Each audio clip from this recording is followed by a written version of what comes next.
I C, তোমরা এমনভাবে তাকিয়েছিলে বলেই মেয়েটা খেতে পাচ্ছিল না। এই চেয়ারে কোনো বিশেষ ব্যাপার আছে নাকি যে তোমরা এমনভাবে তাকিয়েছ? আলভির কথা শুনে সবাই চোখ সরিয়ে খাবার খাওয়ায় মনোযোগ দিল। সবার খাওয়া শেষ হতে উসমান মির্জা বলে ওঠে, এভি, পরশুদিন তোদের রিসেপশনে অ্যারেঞ্জমেন্ট করা হবে। ওকে, আমার কোনো সমস্যা নেই। কালকে কি তুই একবার অফিসে যেতে পারবি? হ্যাঁ বাবা, আমি এমনিতেও কালকে অফিসে যেতাম। আলবি হাত ধুয়ে নিজের রুমে চলে গেল। অলি তার রুমের শোকেসে থাকা একটা শোপিসের দিকে আনমনে তাকিয়েছিল। তখনই একজন সার্ভেন্ট এসে তাকে খাবার দিয়ে যায়।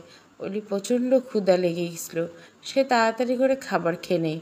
রাত 12:14। অলি ঘুমানোর চেষ্টা করছে তাই, কিন্তু চোখ বন্ধ করলে তার ভয় করছে। এমনিতে একা ঘুমানোর অভ্যাস তার নেই, তার উপর নতুন জায়গা। তার প্রচণ্ড পরিমাণ ঘুম আসছে, কিন্তু চোখ বন্ধ করলে অদ্ভুত অদ্ভুত কল্পনা আসছে। অলি উঠে বসালো। তার রুমের লাইট জ্বালানো, দরজা লক করেনি, কিন্তু তাও তার ভালো লাগছে না। মনে হচ্ছে আমার এই বাড়িটায় আসার আইডিয়াটাই ভুল ছিল। অলি কিছুক্ষণ হাঁটুতে গাল ঠেকিয়ে বসে রইল, তারপর ধীর পায়ে রুমের থেকে বেরিয়ে এলো।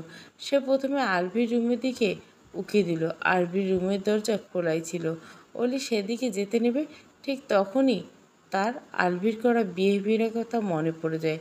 ফলস্বরূপ অলি উল্টো দিকে ঘুরে উর্মিলার রুমের সামনে গিয়ে দাঁড়ালো। এদিকে উর্মিলা ফোনে দিয়ানের সাথে কথা বলছিল। আরে বললাম তো, তখন আমার ফোন দিয়ে অলি ওর বাবা মার সাথে কথা বলছিল। সেটা না হয় বুঝলাম, কিন্তু তারপরে কল কেটে দিচ্ছিলে কেন? আমি কি তোমাকে খুব বিরক্ত করছি? বিরক্ত বোধ করলে বলে দাও, আমি আর কল দেব না। আপনি ভুল বুঝছেন, তখন আমি অলির রুমে ছিলাম। আপনি কল দেওয়া মাত্র ভাইয়া এসে পড়েছিল, সেই জন্য কেটে দিয়েছি। দয়া করে ভুল বুঝবে না। হয়েছে, আমাকে আর এত ব্যাখ্যা দিতে হবে না। আমি তো তোমার জাস্ট ফ্রেন্ড হই, তাই না? উর্মিলা একটা শ্বাস ফেলে বলে, জাস্ট ফ্রেন্ড হলে রাগ করছেন কেন? আমি রাগ করিনি। আর সত্যি কথা বলতে গেলে আমার রাগ করার কোনো অধিকার নেই। তোমার ফোন ব্যস্ত থাকুক, তুমি কল কেটে দাও। তোমার যা ইচ্ছা তাই করো, বলে দিহান কল কেটে দিল। উর্মিলা আবারও দিহানকে কল করতে যাবে, ঠিক সেই সময় অলি তার দরজায় নক করলো। উর্মিলা বিরক্ত নিয়ে ব্যালকনি থেকে রুমে আসলো। এত রাতে আবার কে আসলো? উর্মিলা দরজা খুলে অলিকে দাঁড়িয়ে থাকতে থেকে চিন্তিত কণ্ঠে জিজ্ঞাসা করলো, অলি, তুমি এখানে ঘুমাওনি? অলি একটু ইতস্তত বোধ করলো, মাথা নিচু করে বলল, আসলে আপু, আমার একা ঘুমানোর অভ্যাস নেই। আমি কি তোমার সাথে ঘুমাতে পারি?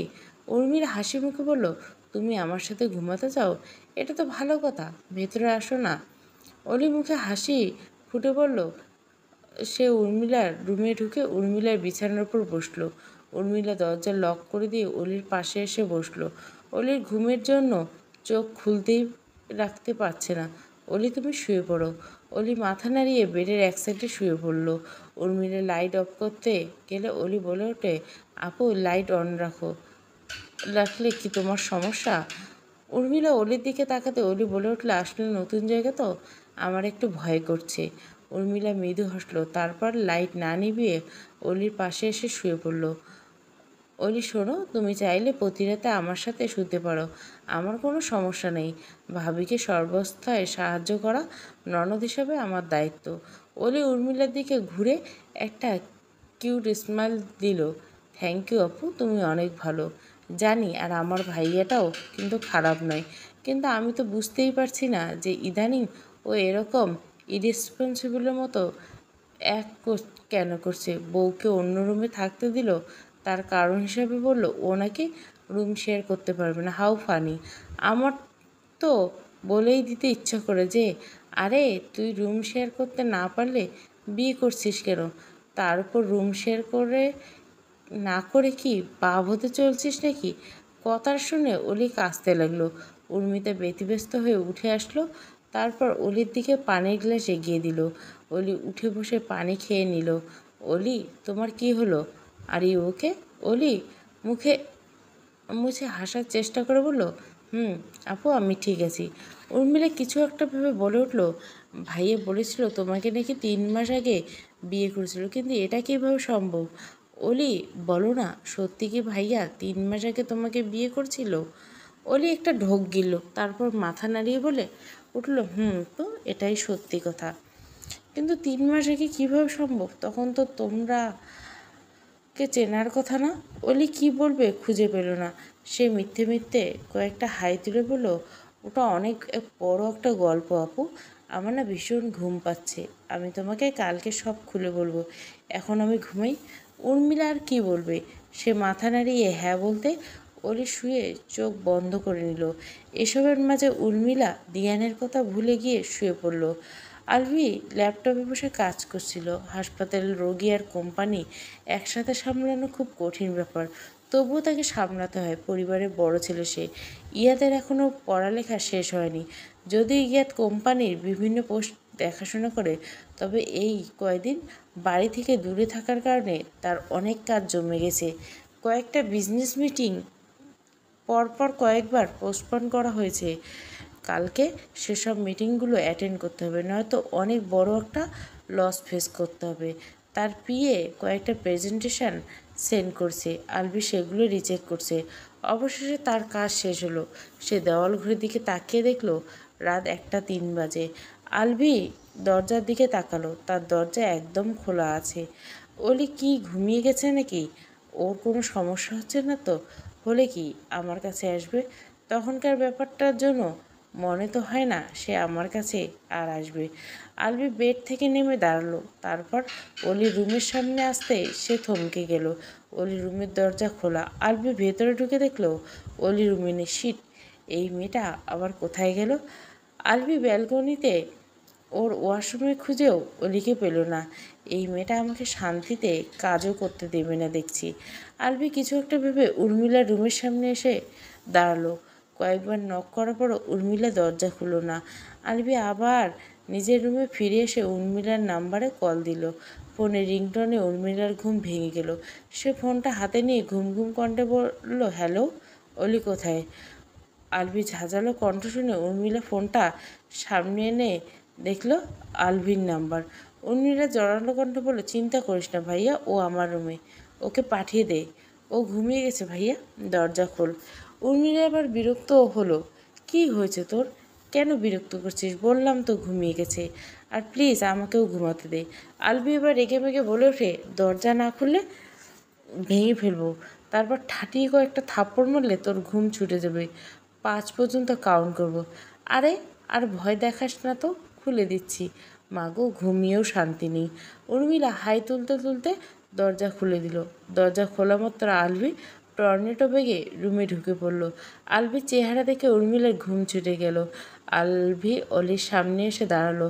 আমার ঘুম উড়িয়ে দিয়ে শান্তিতে ঘুমাচ্ছে। আলভি উর্মিলার দিকে তাকিয়ে রাগী স্বরে বলল, ও এখানে কেন? উর্মিলা এগিয়ে এসে মিনমিন করে বলল, ও একা ঘুমাতে পারছিল না, সেজন্য আমার রুমে এসেছে। আসলে কি ঘুমাতে দিতে হবে নাকি? বেয়াদব কোথাকার! দাঁড়া, তোর ব্যবস্থা করছি আমি। উর্মিলা বেশ অবাক হয়ে গেল। ভুরু জোড়া কুচকিত করে জিজ্ঞাসা করলো, আমি কি বেয়াদবি করছি? আর তুই আমার কি ব্যবস্থা করবি?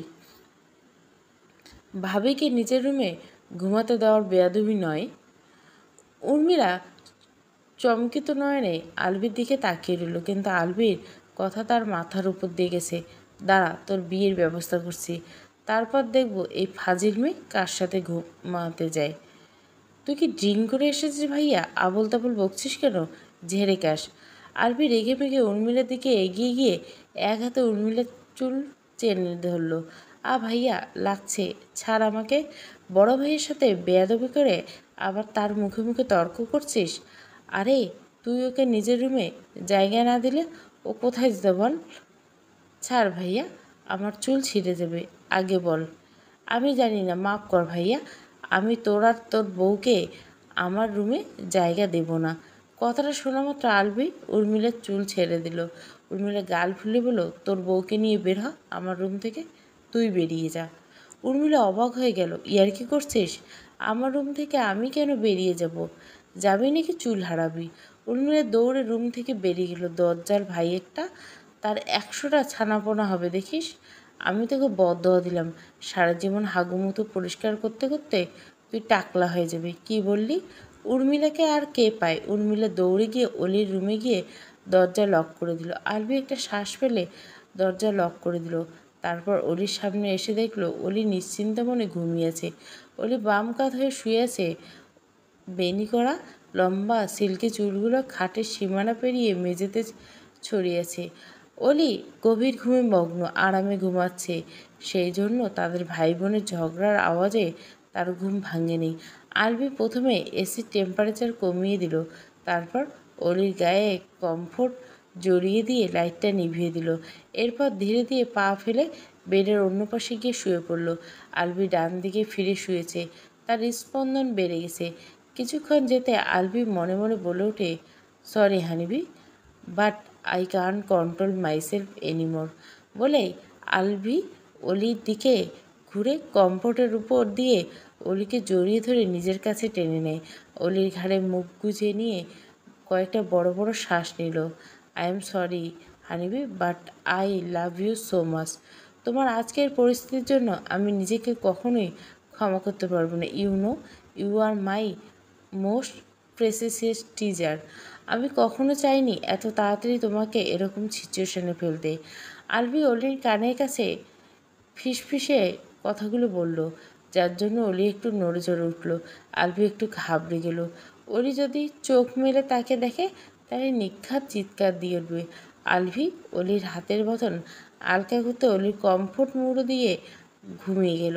আলবি কিছুক্ষণ চুপ করে থেকে পুনরায় আলতো হাতে অলিকে জড়িয়ে ধরল। হানিবি, তুমি অনেক বোকা। আমাকে দিয়ে অনেকগুলো ফালতু শর্ত সাইন করিয়ে নিয়েছো। তুমি আমাকে শর্ত দিয়েছো যে আমি তোমাকে স্পর্শ করতে পারবো না, কিন্তু সেই তুমি কাবিননামায় সাইন করে তোমার অস্তিত্ব আমার নামে লিখে দিয়েছো। তুমি যেই মুহূর্তে কবুল বলেছো সেই মুহূর্তে তুমি আমার হয়ে গেছো। একই মুহূর্তে তোমার প্রতি আমার অধিকার জন্ম নিয়েছে। সেই অধিকারের কাছে তোমার কাগজ কলমে লেখা 4 নম্বর শর্ত যে বড্ড দুর্বল। আমি তোমাকে টাচ করব হানিবি, 100 বার করব। আমার সময় হলে আমি নিজের অধিকার বুঝে নেব। মনে মনে কথাগুলো আওড়াতে আওড়াতে আলবি ঘুমিয়ে পড়ল। মাঝরাতে কারো নাক ডাকার শব্দে অলি ঘুম হালকা হয়ে গেল। সে পিটপিট করে তাকিয়ে দেখল চারদিকে ঘুটঘুটে অন্ধকার। অলি মাথা উঁচু করে এদিক সেদিক তাকালো, কিন্তু কিছুই দেখতে পেল না। অলি হাত দিয়ে পরখ করে দেখল কেউ তার ডান পাশে শুয়ে আছে। মূলত সেই নাক ডাকছে। অলি সেই রাতের কথা মনে পড়ে গেল। সেই রাতে আলভির নাক ডাকার শব্দে অলির সেন্স ফিরে পেয়েছিল। সেই সাথে পাশে শুয়ে থাকা ব্যক্তির শরীর থেকে আলভির ব্যবহার করা পারফিউমের ঘ্রাণ আসছে। এসব ভাবনা মাথায় আসতে অলি বিছানার অন্য প্রান্তে গিয়ে গুটিসুটি মেরে শুয়ে পড়ল। ঘুমের ঘোরে বলল, উর্মিলা আপু, তুমিও দেখি তোমার ভাইয়ের মতো নাক ডাকো। আর তুমি আর তোমার ভাই কি একই ব্র্যান্ডের পারফিউম ইউজ করো নাকি? অলি বিড়বিড় করে কথাগুলো বলল, তারপর আবার ঘুমিয়ে গেল। আলবি গভীর ঘুমে থাকায় সেও অলির কথা শুনতে পেল না। সকাল 7টার দিকে আলবি ফোন বেজে উঠে। আলবি ঘুমের ঘোরে ফোনটা রিসিভ করে কানে কাছে ধরল। ভাইয়া, বের হ আমার রুম থেকে, আমার কলেজের জন্য রেডি হতে হবে। আমি তো বুঝতেই পারতেছি না, নিজেদের রুম রেখে তুই তোর বউ নিয়ে আমার রুম দখল করছিস কেন? Wrong number. বলে আলবি কল কেটে দিয়ে অলির দিকে ফিরলে অলি বাম হাতটা এসে তার গালের উপর পড়ে। আলবি ব্যথা পেয়ে গেছে, সেই সাথে তার ঘুমও উবে গেছে। আলবি তড়িঘড়ি করে উঠে বসলো। বাহ, কি সুন্দর একটা সকাল। বউয়ের হাতে চড় খেয়ে ঘুম ভাঙল। আলবি নিজের গালে হাত বুলাতে লাগলো। অলি তো হাত পা ছড়িয়ে ঘুমিয়েছে। আলবি বেশ কিছুক্ষণ ঘুমন্ত অলির মুখপানে তাকিয়ে রইল। ও নো, আমার এক্ষুনি বেরিয়ে যাওয়া উচিত। আলবি তাড়াতাড়ি খাট থেকে নেমে ফোন হাতে নিয়ে রুম থেকে বেরিয়ে গেল। আলবি রুম থেকে বের হতে দেখে উর্মিলা এগিয়ে এসে চোখ ছোট ছোট করে আলবির দিকে তাকালো। আলবি মাথা চুলকাতে চুলকাতে বলল, সর সামনে থেকে। তোর কাহিনী কি ভাইয়া? রুম শেয়ার করতে পারবি না বলে বউকে অন্য রুমে থাকতে বললি, আবার রাত হলে এমন ভান করলি যেন বউ ছাড়া তোর দম বন্ধ হয়ে যাচ্ছিল। তোর ব্যাপার স্যাপার তো ভালো ঠেকছে না। আমাকে নিয়ে এত গবেষণা করিস না, মাথাটা এক্সট্রা দিতে খাটা। পরীক্ষায় ভালো রেজাল্ট না করতে পারলে সত্যি সত্যি তোর বিয়ে দিয়ে দিব।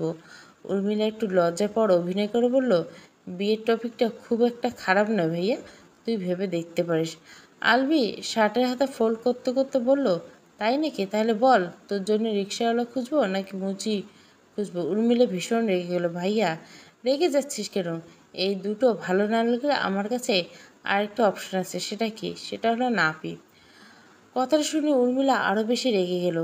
তুই অনেক মুডি ভাইয়া, নিজে পছন্দ করে বিয়ে করছিস, আবার আমার জন্য রিস্কাওয়ালা মুচি বা নাপিত খুঁজবি? আলভি উর্মিলার মাথায় চাপড় মেরে বলল, কোনো পোশাকে ছোট করতে নেই উর্মিলা, তাই বলে আমার মতো একটা এডুকেটেড মেয়েকে রিক্সাওয়ালা মুচি বা নাপিতের কাছে বিয়ে দিবি? আরে আমি তো তোকে বিয়ে দিতে চাইছি না, সেই জন্য তো স্টাডিতে মাথা খাটাতে বললাম। দেখ, ভালো রেজাল্ট করতে না পারলে তো তোকে এই তিনটার মধ্যে থেকে একটাই চুজ করতে হবে। উর্মিলার কথা না বাড়িয়ে গাল ফুলিয়ে নিজের রুমে যেতে নিল। তখনই আলভি বলে ওঠে, অলিকে বলিস না যে আমি রাতে ওর সাথে ছিলাম। উর্মিলা উত্তর না দিয়ে মুখ বাঁকিয়ে চলে গেল। সকাল 8টার দিকে অলির ঘুম ভাঙল। অলি উঠে আশেপাশে তাকিয়ে কাউকে দেখতে পেল না। আজকে নতুন জায়গা হিসেবে তার বেশ ভালোই ঘুম হয়েছে। অলি এক হাত পেটের উপর রেখে মুখে হাসি টেনে বলল, শুভ সকাল বাবু। অলি উঠে দাঁড়ালো, ওড়নাটা মাথায় পেঁচিয়ে উর্মিলার রুম থেকে বেরিয়ে নিজের রুমের দিকে নিতে দেখল রূপসা হাতে করে মগ নিয়ে তাকে পাশ কাটিয়ে আলভির রুমের দিকে এগিয়ে যাচ্ছে। অলি রূপসাকে চিনতে পারল না, যদিও সে খাবার টেবিলে রূপসাকে এক ঝলক দেখেছিল, কিন্তু রূপসা ও রুনা খাতুনের সাথে তার পরিচয় হয়নি। অলি হাঁটার গতি কমিয়ে দিল। রূপসা আলভির দরজায় নক করে দাঁড়িয়েছে। অলি রূপসার দিকে এগিয়ে গিয়ে হালকা হেসে বলল, আপু শুনুন না। অলির কণ্ঠ শুনে রূপসা অলির দিকে তাকালো। অলিকে দেখা মাত্র আপনা আপনি তার কপাল কুঁচকে গেল। অলি হাসি মুখে বলল, আপনি সম্পর্কে আমার আপু হন, তাই না? অলির মুখের হাসি দেখে রূপসার শরীর পুড়ে যাচ্ছে, মেয়েটা যেন উড়ে এসে জুড়ে বসছে। রূপসাকে চুপ করে থাকতে দেখে অলি ভুরু কুঁচকে তাকায়, মুখটা মলিন করে বলে, আপু আপনি কি কথা বলতে পারেন না? কথাটা শুনে রূপসা অনেক চটে গেল। সে কিছু বলতে যাবে, তার আগে আলভি দরজা খুলে রূপসার দিকে জিজ্ঞাসা দৃষ্টি নিক্ষেপ করে। রূপসা নিজের রাগ কন্ট্রোল করে আলভির দিকে কফির মগটা এগিয়ে দিয়ে বলল, ভাইয়া তোমার কফি। আলভি একবার রূপসার দিকে তাকিয়ে তারপর অলির দিকে তাকালো। এক হাতে কফির মগটা নিয়ে ছোট্ট করে বলল, থ্যাংক ইউ। আলভি পুনরায় রুমে ঢুকে দরজা লক করে দিল। অলি অবাক চোখে রূপসার পানে তাকিয়েছে। রূপসার চোখ পাকিয়ে একবার অলির দিকে তাকিয়ে দ্রুত পায়ে স্থান ত্যাগ করল। অলি একটা শ্বাস ফেলে নিজের রুমে চলে গেল। তারপর ফ্রেশ হয়ে খাটের উপর বসলো। অলি ব্রেকফাস্টে কী খাবে? আচমকা আলভির কণ্ঠ শুনে অলি দরজার দিকে তাকালো। আলভি একদম স্যুট পরে রেডি হয়ে দরজা এক হাত ঠেকিয়ে দাঁড়িয়েছে। অলি উঠে এসে আলভির সামনে দাঁড়ালে ভুরু কুঁচকে জিজ্ঞাসা করলো, কোথায় যাচ্ছেন? তোমার কি আমাকে বেকার বলে মনে হয়? আপনি বলেছিলেন প্রশ্ন করতে নেই। আলভি ঠোঁটে কোনো সূক্ষ্ম হাসি ফুটিয়ে বলল, যা দেখে অলি থমকে গেল। হাসছেন কেন? আলভির মুখটা পুনরায় অনুভূতি শূন্য করে অলির দিকে তাকিয়ে বলল, আমি প্রশ্ন করিনি, উত্তর দিয়েছি। আমার কথার মাঝে তোমার উত্তর লুকিয়েছে। অলির মাথা ঘুরতে লাগলো। অলি কিছু মুহূর্ত চুপ থেকে বলে ওঠে, এত ঘুরিয়ে পিছিয়ে না বলে সোজাসাপটা বলে দিতে পারতেন যে আপনি রোগী দেখতে যাচ্ছেন। আমি রোগী দেখতে যাচ্ছি না, ক্লায়েন্টের সাথে মিটিং অ্যাটেন্ড করতে যাচ্ছি। কিসের ক্লায়েন্ট? আলভি একটা শ্বাস ফেলে অলির দিকে তাকায়। অফিসে যাচ্ছি, নতুন প্রজেক্ট লঞ্চ করা হবে, সেটা নিয়ে কয়েকজন ফরেন ক্লায়েন্টের সাথে মিটিং আসছে। অলি বুঝতে পারল না। অফিসে যাচ্ছেন মানে? আপনি না ডাক্তার? মানে আমাদের সফটওয়্যার ডেভেলপমেন্টের কোম্পানি আছে, এর কয়েকটা শাখা বাইরের কান্ট্রিতে আছে, আর আমাদের কাজ হলো নতুন নতুন অ্যাপ্লিকেশন লঞ্চ করা আর সেগুলো ডেভেলপমেন্ট নিয়ে কাজ করা। এছাড়া আরও অনেক কাজ আছে, তুমি চাইলে আমি তোমাকে ডিটেলস বলতে পারি। বলে হা করে তাকিয়েছে। আলভি বার দুয়েক পলক ফেলে জিজ্ঞাসা করলো, হা করে আছো কেন? তোমার কি ক্ষুধা লেগেছে? অলি তড়াক করে মুখ বন্ধ করে ফেলে, কথা ঘোরানোর জন্য বলে, আমি ওসব জন্য কী করব? আপনি বরং নিজের কাজে যান। কি করবে মানে? তোমার অবশ্যই জানার দরকার আছে। অলি জিজ্ঞাসা দৃষ্টিতে তাকাতে আলভি স্বাভাবিক স্বরে বলে ওঠে, আমি মরে ঠরে গেলে তুমি তো এসবের মালিক হবে, তখন তো তোমাকে কোম্পানির কাজগুলো দেখাশোনা করতে হবে, তাই না? আলভির কথা শুনে অলি হতবাক হয়ে গেল। লোকটা যে বারবার তাকে শর্তগুলোর জন্য খোঁচা মারছে, সেটা সে বেশ ভালোভাবে বুঝতে পারছে। চুপ করুন, এসব শুনতে ভালো লাগছে না। আপনার কোম্পানির মালিক হওয়ার কোনো ইচ্ছেই আমার নেই।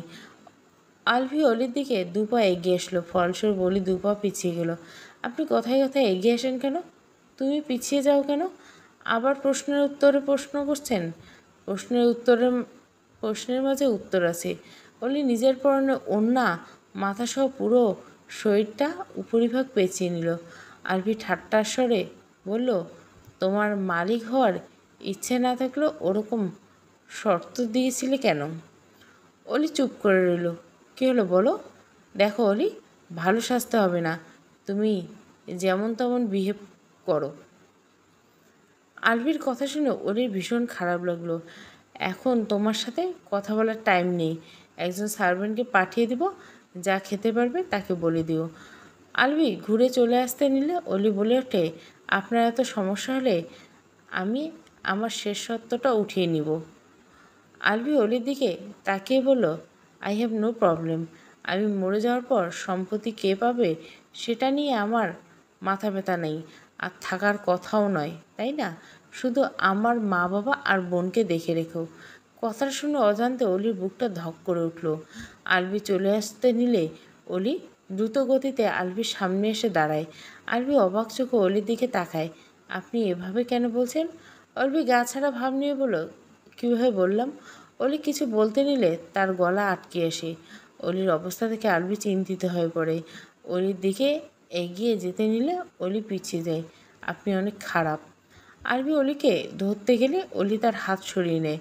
আলভি অসহায় কণ্ঠে বলে ওঠে, আরে কী করছি আমি, বলবে তো?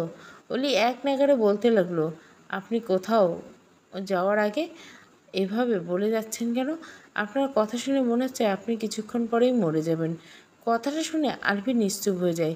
কয়েক সেকেন্ডের পর বলে ওঠে, আমি যদি মরেও যাই তাতে তোমার কি? আমি খারাপ লোক, সেই সাথে একজন রেপিস্ট। সেই হিসাবে তো আমার মরে যাওয়া উচিত, তাই না? তুমি তো বলেছিলে। অলি থমকে যায়। হ্যাঁ, আলভি ঠিকই বলেছে, কিন্তু তার কষ্ট লাগলো কেন? কি হলো বলো? আমার তো মরে যাওয়া উচিত, তাই না? অলি নিজেকে সামলে বলে ওঠে, আপনি মরে গেলে আমার বাবু অনাথ হয়ে যাবে, তাই আপনার বেঁচে থাকা উচিত। অলির উত্তর আলভির পছন্দ হলো না, তবে সে যা শুনতে চেয়েছিল সেটা অবর্তমানে অলির মুখ থেকে শুনতে চাওয়াটাও হয়তো ভুল। হোয়াট এভার, সামনে থেকে সরো, আমার দেরি হয়ে যাচ্ছে। অলি চুপচাপ সরে গেল। আলভি পা ফেলে চলে যায়। রূপসা ড্রেসিং টেবিলের সামনে দাঁড়িয়ে ভার্সিটি যাওয়ার জন্য রেডি হচ্ছিল। তার মন ভালো নেই। আলভি এরকম কিছু করবে সে স্বপ্নেও ভাবতে পারেনি। সেই ছোটোবেলা থেকে আলভিকে সে ভালোবাসতো। এভি, তুমি কখনোই আমার ভালোবাসা দেখলে না। কেন দেখলে না বলো তো? আমার মাঝে কিসের কমতি ছিল? আমার যে ভীষণ কষ্ট হচ্ছে। রূপসার চোখ থেকে পানি গড়িয়ে পড়ল। তার বুকটা ফেটে যাচ্ছে। সে কিছুতেই অলিকে মেনে নিতে পারছে না।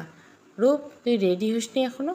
আচমকা পেছন থেকে আসা কারো আওয়াজে রূপসা তড়িৎ গতিতে নিজের চোখের জোড়া মুছে নিল। নিজেকে স্বাভাবিক করে দাঁড়াতে দিকে তাকাতে দেখলো ইয়াদ দাঁড়িয়ে আছে। ইয়াদ রূপসার দিকে এগিয়ে এসে বলল, কিরে, দেরি হয়ে যাচ্ছে তো। তুই তো জানিস আজকে আমাদের বাস্কেটবল টুর্নামেন্ট আছে। তারপর ভাইয়া অফিসে গেছে, কলেজ শেষে আমাকে সেখানে যেতে হবে। তাড়াতাড়ি চল, নয়তো তোকে রেখেই চলে যাব। রূপসা একটা শ্বাস ফেলে বলে ওঠে, তোমার যদি বেশি তাড়া থাকে তাহলে অপেক্ষা করছো কেন? চলে যাও, এমনিতে আমাকে নিয়ে কেউ হবে না। ইয়াদ সবসময়ের মতো হাসি দিয়ে বলল, তুই কি ভাইয়ের কথা বলছিস? রূপসা স্বভাবসুলভ মাথা নিচু করে রাখলো। তার ভালো লাগছে না, সব কিছু বিষাদ লাগছে। আলভিকে সে ভালোবাসতো, এখনও বাসে। ইয়াদ এবার মুখটা সিরিয়াস করে বলল, একটা সত্যি কথা বলি শোন, ভাইয়া তার বউকে অনেক বেশি ভালোবাসে, তাই তার চিন্তা মাথা থেকে ঝেড়ে ফেল। রূপসা অগ্নি চোখে ইয়াদের দিকে তাকায়, তারপর শক্ত চোখে বলে উঠলে, এভি একবারও বলেনি যে ও ওই মেয়েটাকে ভালোবাসে। আমার বিশ্বাস যে ওই মেয়েটা এভিকে ফাঁদে ফেলেছে। ইয়াদ হেসে উঠে, ট্রাপে ফেলেছে, তাও আবার ভাইয়াকে? আনবিলিভেবল। দেখ, তোর ভালোর জন্যই বলছি, ভাইয়া আর তার বউয়ের মাঝে কাবাবের হাড্ডি হতে যাস না। রূপসা ভুরু কুচকে তাকালো, সন্ধিহান কণ্ঠে বলল, বাহ, মেয়েটা আসতে না আসতে দেখছি সবার মন জয় করে নিছে। ইয়ার, তুমি ওর কথা ভাবলে কিন্তু নিজের বোনের কথা ভাবলে না। তুমি আমাকে বলতে পারলে যে ওদের মাঝে কাবাবের হাড্ডি হতে যাব? তুমি বুঝতে পারছো না ইয়াদ যে মেয়েটা আমার কত বড় ক্ষতি করছে? ইয়াদ একটা শ্বাস ছেড়ে চোখ বন্ধ করে নিল। তারপর কয়েক সেকেন্ড পর চোখ মেলে বলল, আমি চাই না যে তুই আরও বেশি কষ্ট পাস। রূপসা জিজ্ঞাসা দৃষ্টিতে তাকায়। আমি পরিষ্কার বুঝতে পারছি যে ভাইয়া তার বউকে অনেক বেশি ভালোবাসে। আর তুই ভালো করে জানিস যে ভাইয়া কম্প্রোমাইজ করার মতো লোক নয়। এতদিন যখন তার মনে নিজের জন্য জায়গা করে নিতে পারিসনি, তখন আর চেষ্টা না করাটাই ভালো। রূপসা এক হাতে চোখের পানি মুছে নিল। তারপর অন্যদিকে তাকিয়ে বলল, মামুনি বলেছে হাল না ছাড়তে। সে ওই মেয়েটাকে মেনে নিবে না। ওই মেয়েটা যে করে হোক সে এবির জীবন থেকে সরাবে। তারপর এবির কাছে আমাকে চুজ করা ছাড়া আর কোনো রাস্তা থাকবে না। রূপসার কথা শুনে ইয়াদ ভীষণ রেগে গেল। সে কিছু বলতে যাবে, তার আগে উর্মিলা দরজার সামনে দাঁড়িয়ে বলে উঠল, তোমাদের হলো নাকি আমি একাই চলে যাব? ইয়াদ দ্রুত গতিতে রূপসার রুম থেকে বেরিয়ে গেল। উর্মিলা কিছু না বলে হনহন করে চলে গেল। উর্মিলা ভুরু কুঁচকে সেদিকে তাকিয়ে রইল। এর আবার কি হলো? মুখটাকে এবি ভাইয়ের মতো করে রেখেছে কেন? উর্মিলা রূপসার দিকে তাকাতে রূপসা ব্যাগ নিয়ে বেরিয়ে আসে। চলো। তারা হলরুম পেরিয়ে ড্রয়িংয়ে আসার জন্য সিঁড়িতে পা রাখতে অলি বলে উঠল, আপু তোমরা কোথায় যাচ্ছ? উর্মিলা অলির কণ্ঠ অনুসরণ করে অলির দিকে তাকায়। মেয়েটাকে দেখলে তার ভালো লাগে। এরকম কিউট পিচ্ছি একটা মেয়ে তার গুরুগম্ভীর মুডি ভাইয়ার বউ হবে, সেটা কি সে কখনো ভাবতে পেরেছে? অলি এক হাতে মাথায় ওড়নাটা টেনে জিজ্ঞাসা দৃষ্টিতে তাকিয়ে আছে। উর্মিলা হালকা হেসে বলে ওঠে, আমরা ভার্সিটি যাচ্ছি অলি। উর্মিলার কথা শুনে অলি মনটা খারাপ হয়ে যায়। কখন আসবে আপু? আমার তো একা একা ভালো লাগবে না। ভালো লাগলে নিজেদের বাড়িতে চলে যাও। থাকতে কে বলেছে? উর্মিলার কথা শুনে অলি আর উর্মিলা দুজনে অবাক চোখে তাকালো। রূপা আপু, তুমি ওকে এভাবে কেন বললে? ও ভাইয়ের বউ, সেই হিসাবে এটা ওর বাড়ি। ও নিজেই এর বাড়িতেই তো আছে। অলি মুখে হাসি টেনে বলল, আপনাকে আমি ঠিক চিনতে পারছি না। যদি একটু পরিচয়টা দিতেন তাহলে বেশ উপকার হতো। আমি আবার আমার শত্রু আর বন্ধুর তালিকা করছি তো, এই আর কি। শেষের কথাটুকু অলি নিম্নস্বরে বলল, ও তোমাদের তো পরিচয় করানো হয়নি। অলি, ও হচ্ছে রূপসা আপু, আমাদের একমাত্র ফুফুতো বোন। উর্মিলার কথা শেষ হতে অলি কিঞ্চিত হেসে বলে উঠল, ও এখন বুঝলাম। আসল রূপসা আপু হয়তো নিজের বাড়িকে অনেক বেশি মিস করছে, সেই জন্য আমাকে নিজের বাড়িতে যেতে বলছে। আমি ঠিক বললাম তো রূপসা আপু? অলির কথা শুনে রূপসার চোখ কটমট করে অলির দিকে তাকালো। রূপসা বুঝে গেছে এই মেয়ে ইঁচড়ে পাকা, নইলে এতটুকু মেয়ে তাকে এভাবে ঠেস লাগিয়ে বলতে পারত না। অবশ্য তার জানা মতে মিডল ক্লাস মেয়েরা অকালপক্ষ হয়। উর্মিলা অবশ্য কথাটা পজিটিভভাবেই নিয়েছে। তুমি কি সত্যি তোমার বাড়িকে মিস করছো রূপসা আপু? উর্মিলার কথা শুনে রূপসার রাগ আরও দ্বিগুণ বেড়ে গেল। উর্মি, তুমি কি ইনডাইরেক্টলি আমাকে বাড়ি ছেড়ে চলে যেতে বলছো? উর্মিলা হতভম্ব হয়ে গেল। সে কখন যেতে বলল? নিজের বাড়িকে মিস করা কি অনুচিত কিছু? না রূপা, এসব তুমি কি বলছো? আমি তোমাকে চলে যেতে বলবো কেন? তোরা ওখানে দাঁড়িয়ে কি করছিস? কয়টা বাজে খেয়াল আছে? নুনহারের কথায় তারা ড্রয়িং রুমের দিকে তাকালো। রূপসা উর্মিলার পাশ কাটিয়ে নিচে নেমে গেল। উর্মিলা তার পিছু পিছু চলে গেল। অলি বেচারি একা কী করবে বুঝতে না পেরে নিজের রুমের দিকে যেতে নিচ্ছিল, তখনই নুনহার তাকে ডাক দেয়, বৌমা, তোমার কাজ না থাকলে আমার কাছে এসো। নুনহারের মুখে বৌমা ডাকটা শুনে অলি বড়সড় একটা ধাক্কা খেল। তবে তাকে তো আর গিয়ে বলতে পারবেন না যে আপনি আমাকে অলি বলেই ডাকবেন। এসব ডাক নাম আমি নিতে পারছি না। অলি মনে মনে কথাগুলো ভেবে নিচে নেমে আসলো। শোনো বৌমা, একটু সাবধানে হাঁটাচলা করবে। এই সময় কিন্তু একদমই বেখেয়ালি হয়ে হাঁটা যাবে না। অলি উপর নিচ মাথা নাড়ল। নুনহার অলির মাথায় হাত রেখে বলল, চলো মায়ের রুমে গিয়ে গল্প করি। অলি চুপচাপ কাকি শাশুড়ির সাথে দাদুমণির রুমের দিকে চলে গেল। বিকেলবেলা অলি নুনহারের সাথে বসে গল্প করছিল। তুমি তো কিছুই খেতে পারছো না বৌমা, এরকম হলে কি চলবে? অলি হাতে থাকা কাস্টার্ড বাটিটা টেবিলের উপর রেখে বলল, আসলে কাকিমা, আমি খাওয়ার চেষ্টা করছি কিন্তু খেতে পারছি না। এরকম হওয়াটা অস্বাভাবিক কিছু নয়। একেবারে খেতে না পারলে কিছুক্ষণ পর পর খাবে। অলি হ্যাঁ বোধক মাথা নাড়ালো। তখনই উর্মিলা আর রূপসা বাড়ি ফিরে এসে, ওয়াও কাস্টার্ড, আমারটা কোথায় কাকিমা? উর্মিলার কথা শুনে নুন্নাহার বলে, ফ্রেশ হয়ে হ্যাঁ, তোরটা ফ্রিজে রাখা আছে। উর্মিলা মাথা নেড়ে চলে যায়। নুন্নাহার রূপসার উদ্দেশ্যে বলল, ইয়াত কোথাও নিশ্চয় খেলাধুলো নিয়ে ব্যস্ত, তাই না? না মামি, ও তো দুটো ক্লাস করে অফিসে চলে গেছে। যাক, ছেলেটা একটু কাজে মনোযোগী হচ্ছে তাহলে। রূপসা মুখে কিছু বলল না, তবে সে অলির দিকে বেশ কিছুক্ষণ তাকিয়ে উঠল। মেয়েটা বয়সে তার থেকে অনেক ছোট, কিন্তু ভাগ্যটা তার থেকে অনেক বড়। এই জন্য হয়তো বলে ভাগ্যবতী হওয়া বেশি জরুরি। রূপসা মনে মনে কথাগুলো বলল। এদিকে রূপসাকে নিজের দিকে তাকিয়ে থাকতে দেখে অলি একটা মিষ্টি হাসি উপহার দিল। প্রত্যুত্তরে রূপসা মুখ বাঁকিয়ে উপরে চলে গেল। অলির হাসি থেমে গেল। রূপসার মুখ বাঁকানো তার কাছে ভালো লাগেনি। আমি তার কি ক্ষতি করছি? কেন আমাকে দেখলে এরকম করে? শুধুই কি আমি মিডিল ক্লাস ফ্যামিলির মেয়ে, নাকি অন্য কোনো ব্যাপার আছে?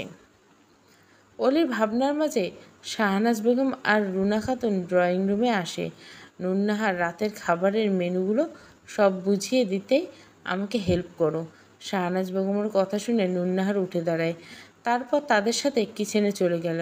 অলি চুপচাপ বসে আছে। তখনই আবার কলিং বেল বেজে ওঠে।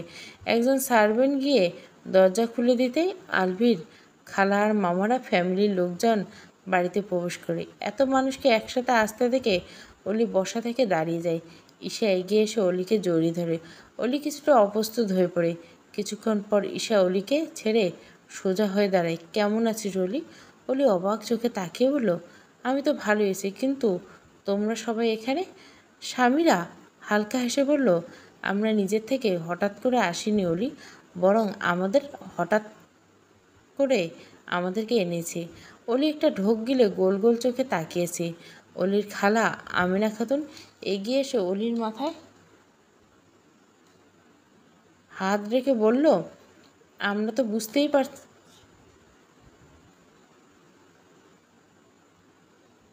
পারছি না যে তুই কিভাবে এই বাড়ির বউ হয়ে গেলি। তুই একটু আমাদেরকে বুঝিয়ে বলবি? অলি কি বলবে খুঁজে পেল না। আসলে খালামণি, মামি, আমি তোমাদেরকে সব কিছু বুঝিয়ে বলছি। হঠাৎ আলভির কথা শুনে অলি দরজার দিকে তাকাতে আলভি এক হাতে ওভারকোট আর অফিস ব্যাগ, আর এক হাতে পকেটে গোজা। দেখে বোঝা যাচ্ছে সে ভীষণ ক্লান্ত। অবশ্য ক্লান্ত থাকাটাই স্বাভাবিক। সে অফিসের কাজ শেষ করে তাদেরকে এগিয়ে আনতে গিয়েছিল। আলভি সোজা ভিতরে এসে অলির পাশে দাঁড়ায়। অলির দিকে এক নজর তাকিয়ে বলে ওঠে, আজ থেকে প্রায় 3.5 মাস আগে অলির সাথে আমার দেখা হয়েছিল। আমার বন্ধু রিফাতের বাড়ি ওদের বাড়ির কাছাকাছি। সেবার একটা দরকারে আমাকে আর দিহানকে রিফাতের বাড়ি যেতে হয়েছিল। ঘটনাক্রমে ও স্কুলে যাচ্ছিল, সেই সময় আমি ওকে দেখে ফেলেছিলাম। আর ওকে দেখার পর মনে হয়েছিল ও আমার জন্যই পারফেক্ট চয়েস। ওকে দেখার জন্য আমি বেশ কিছুদিন রিফাতের বাড়িতেই ছিলাম। আমি ওর সামনাসামনি গিয়ে অনেকবার ওকে বোঝাতে চেয়েছিলাম, কিন্তু ও বুঝতেই চাইছিল না। একবার তো বলেই ফেললো সে আমাকে কখনো বিয়ে করবে না। ওর কথা শুনে আমার মধ্যে ভীষণ ভয় লাগা কাজ করছিল। সেই ভয় থেকে এক পর্যায়ে আমি ওকে জোর করে বিয়ে করতে বাধ্য হয়েছিলাম। আমি জাস্ট নিশ্চিত হতে চেয়েছিলাম। আলভির কথাগুলো কেউ হজম করতে পারল না। এটা ঠিক যে আলভি নিজের ফিলিংসগুলোর ব্যাপারে অনেক বেশি পজিটিভ। তাই বলে কাউকে কিছু না জানিয়ে একেবারে বিয়ে করে নেবে? আমিনা খাতুন চিন্তিত কণ্ঠে বলে উঠল, এটা কোনো কথা হলো? তাই বলে তুমি ওকে জোর করে বিয়ে করবে? বিকজ আই লাভ হার। আলভির কথাগুলো অলির চোখ বড় বড় করে আলভির দিকে তাকালো। ঈশা কথার মাঝে হাত ঢুকিয়ে বলল, আলভি, তুমি তাহলে সেদিন অলিদের বাড়ির ঠিকানা জানতে চাইলে কেন? তোমার কথা অনুযায়ী তো ওদের বাড়ির অ্যাড্রেস তোমার জানার কথা, থাকার কথা, তাই না? আলভি কিছুক্ষণ ভেবে বলে ওঠে, ওদের বাড়ির লোকেশান আমি জানতাম, কিন্তু তিশার বিয়ের সময় একটা বিষয় নিয়ে আমাদের মাঝে ঝামেলা হয়েছিল। সেটার পর থেকে অলির সাথে আমার যোগাযোগ বিচ্ছিন্ন হয়ে যায়। ওরা বাসা চেঞ্জ করেও তো নিতে পারে। সেটা বিবেচনা করে ওদের লোকেশন জানার জন্য আমি তোর কাছে কল করেছিলাম। তিশা জিজ্ঞাসা করলো, কিন্তু ভাইয়া, তুমি ওকে জোর করে বিয়ে না করে আমাদেরকে বলতে পারতে। এই যে ওর জেদের জন্য আজকে মতো এরকম একটা জটিল পরিস্থিতি সৃষ্টি হয়েছে।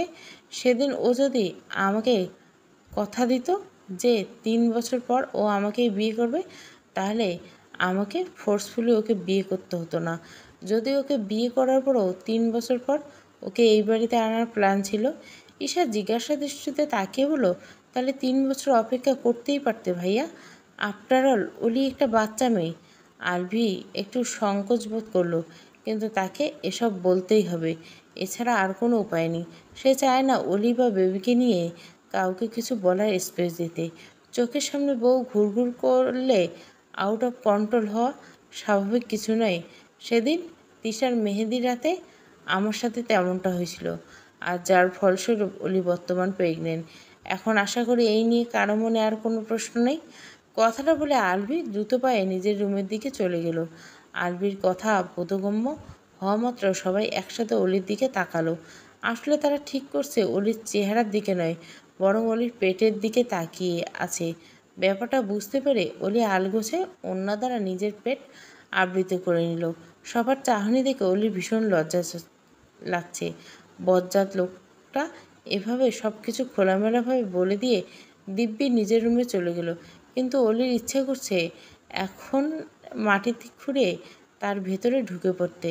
লজ্জার ঠেলায় পা দুটো জমে গেছে। 15 বছর বয়সী মা, পর্ব 6, পুরো গল্প প্লেলিস্টে। ভালো লাগলে অবশ্যই লাইক, শেয়ার এবং সাবস্ক্রাইব করবেন।